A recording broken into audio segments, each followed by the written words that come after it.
What is the scariest story you know that is 100% true? Probably the Pariah diving incident, where 5 divers were sucked into an underground oil pipeline while working on repairs. Pariah admitted they had no rescue plan, citing that they had no legal responsibility to rescue the men, in inches or 3 feet wide.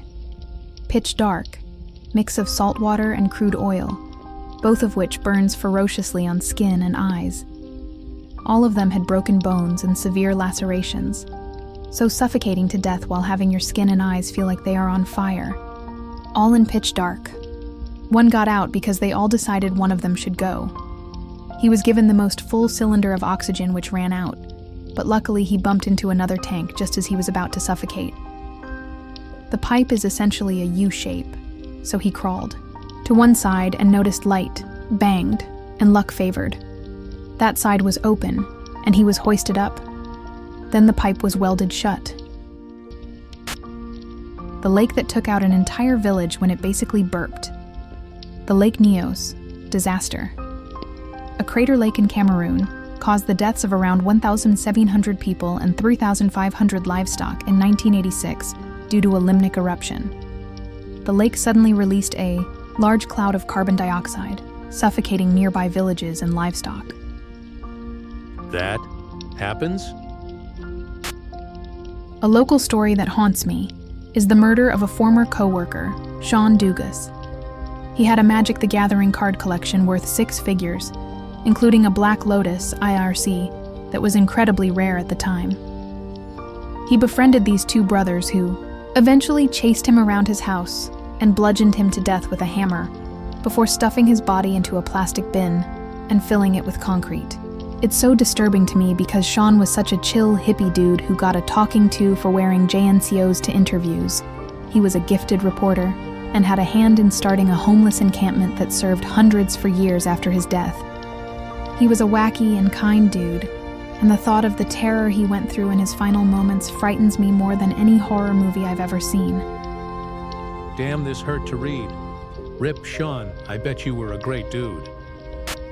One day, I was at my temp job when an announcement came over the PA system that everybody was to stay in their office, lock the door, and not come out under any circumstances until they were told to. Having absolutely no idea what was going on, I locked the door of my office, jammed a chair under the doorknob, sat on the floor in the knee hole of my desk, and read the book I brought to read at lunch.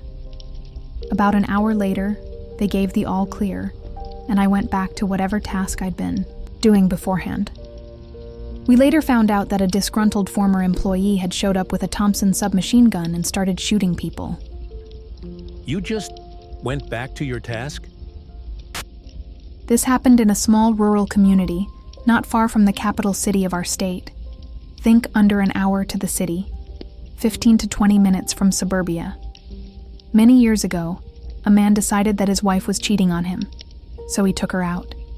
Then, he proceeded to took out his 7 children, along with his sister-in-law and her baby, who were visiting. Was due to be hanged, but the death penalty was then banned. Wound up spending only 7 years in jail. Upon release, he moved states and changed his name, then married a woman with 7 children and lived his life happily. They had no idea until after he died. ETA, you can Google the Hope Forest Massacre for more details. How did he get only 7 years in jail? That's not even 1 year per person murdered. How horrible. This haunts me because I can see how easily it happened. In 1995, in the UK, a man was driving a low loader truck with a mechanical digger on the back. He didn't realize that the arm of the digger wasn't properly secured. As he drove down the twisty roads in Cornwall, the arm would swing out into oncoming traffic. The bucket of the digger ripped the roof from several cars, decapitating the drivers. 5 people died. I don't know if that was 5 separate cars. And I think 2 were injured. The truck driver was completely unaware of the devastation he was leaving in his wake. I think of him sometimes. How awful it must be to know you were, unintentionally responsible for 5 deaths. He ended up in a psychiatric hospital with PTSD and many first responders also needed PTSD treatment. Most of the scariest ones have been mentioned already, so I'll add one: S21 prison in Cambodia during the Khmer Rouge regime. It was in a repurposed high school, existed for 4 years, had around 20,000 prisoners in those 4 years, out of which only 12 are known to have survived. There are records of over 150 people being released.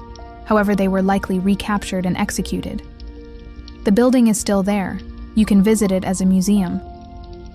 Pretty much the whole Khmer Rouge regime is a horror story.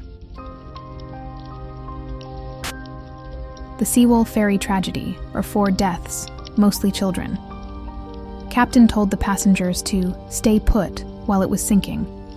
He was one of the first to be rescued. One of the teachers spent their last dying breath pushing kids out of the ship while fully underwater. Didn't have a life jacket, gave them all to the kids. Imagine being so brave that you're trapped on the 3rd floor of a sinking ferry with a room full of children and you are propelling them out of the window by your feet one by one.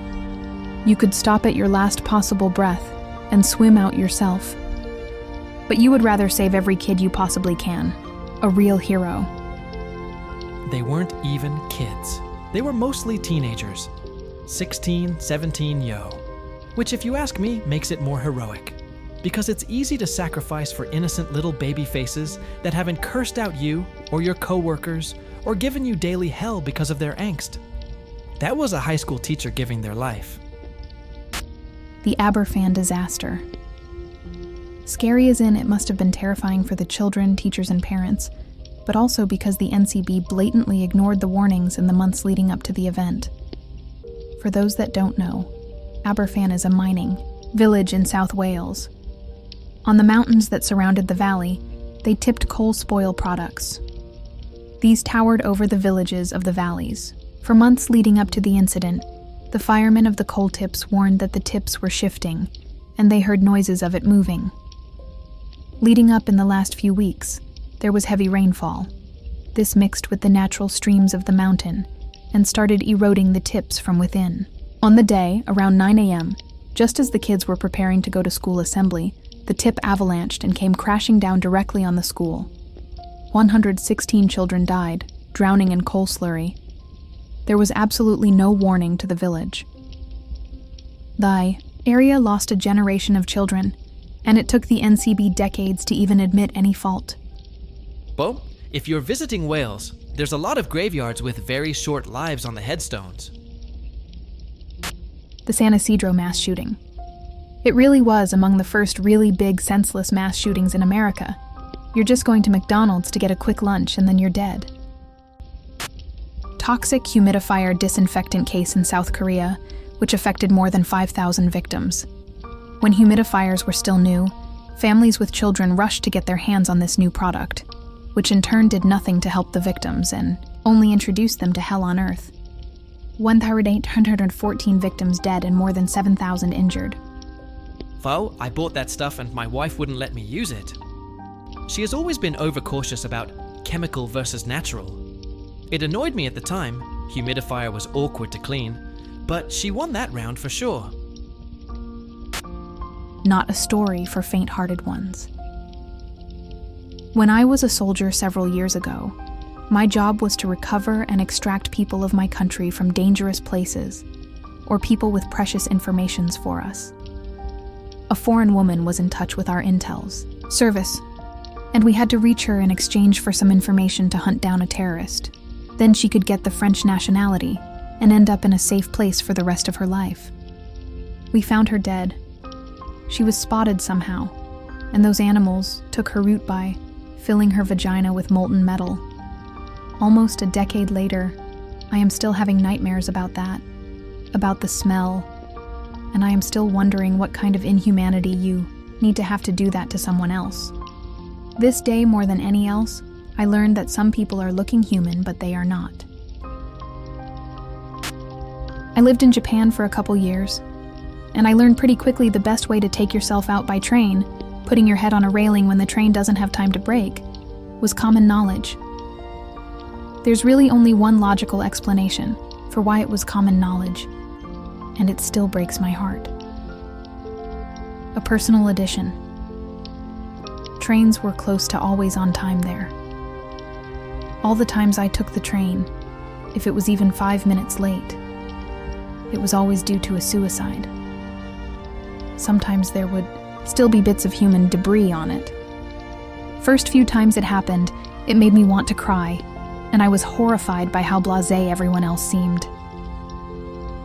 By my 5th or 6th time, I was mostly just thinking, I hope this doesn't make me too late. The value of a human life was being entirely measured by how much it inconvenienced me.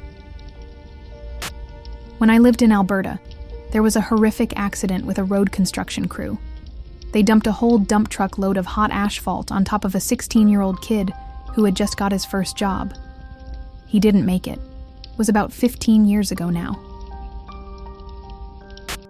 Leave a like and comment. Which story got you the most? Subscribe for more.